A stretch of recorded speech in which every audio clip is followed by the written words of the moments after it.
नमस्कार दोस्तों, आप देख रहे हैं पत्रिका छत्तीसगढ़। मैं हूं योगेश मिश्रा। हम बात करेंगे छत्तीसगढ़ के असेंबली इलेक्शंस की, जिसमें कि पहले राउंड के चुनाव के लिए नामांकन की तिथियां पूर्ण हुई। अब नामांकन हो चुके हैं, 20 सीटों पर नामांकन भरे जा चुके हैं। सभी कैंडिडेट्स ने अपना अपना नामांकन दर्ज कर दिया है। सबसे बड़ी बात इसमें यह है कि इन 20 सीटों में सबसे अहम सीट्स हैं बस्तर के। बस्तर जो कि पूरा का पूरा आदिवासी बेल्ट है, जहां पर से सबसे ज्यादा वोट्स की उम्मीद लगाकर बैठे हुए हैं, जनाधार की उम्मीद लगाकर बैठे हुए हैं भारतीय जनता पार्टी और कांग्रेस के प्रत्याशी।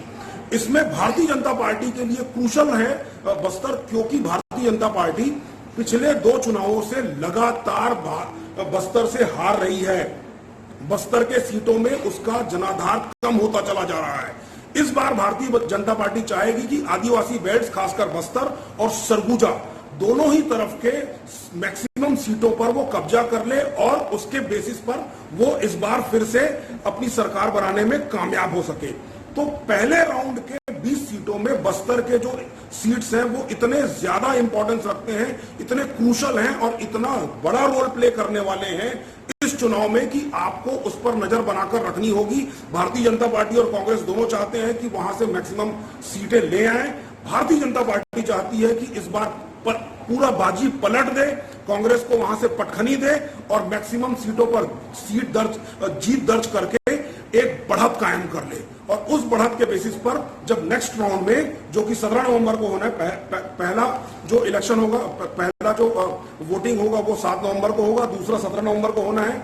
तो दूसरे 17 नवंबर के वोटिंग के समय, जिसमें कि 70 सीटों पर चुनाव होने हैं, उस समय वो एक बढ़त के साथ भारतीय जनता पार्टी चाहेगी कि फिर वो उसमें उतरे और वहां पर से वो फिर अपने लीड को बरकरार रखे।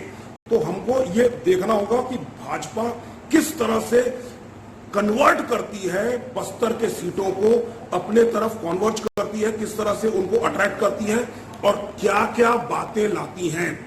इसमें सबसे बड़ी बात होगी कि क्या दोनों पार्टी पोल मैनिफेस्टोस इस सीट के पहले बस्तर या ट्राइबल ओरिएंटेड लाने वाले हैं, ये देखना होगा। क्योंकि भारतीय जनता पार्टी और कांग्रेस ने अभी तक अपना अपना पोल मैनिफेस्टो जारी नहीं किया है। जब जारी करेंगे तो देखना होगा कि आदिवासियों के लिए उन्होंने क्या क्या रखा है, क्या फ्रीबीज दे रहे हैं, क्या पिछली बार के वादों में क्या उन्होंने पूरा किया, क्या नहीं किया, उस पर वो क्या करने वाले हैं। तो ये दोनों ही पार्टियों का रोड मैप दिखेगा, दोनों ही पार्टियों का एक विजन दिखेगा आदिवासियों के लिए, और उसके बेसिस पर बस्तर में जीत उस पार्टी को मिल पाएगी। अदरवाइज दोनों ही पार्टियों को बहुत ज्यादा मशक्कत करनी पड़ेगी, क्योंकि आदिवासी एक प्रकार से, पूरे छत्तीसगढ़ में आदिवासी एक प्रकार से किसी भी पॉलिटिकल पार्टी से वो नाराज दिखते आ रहे हैं, क्योंकि उनके मन की नहीं हो रही है।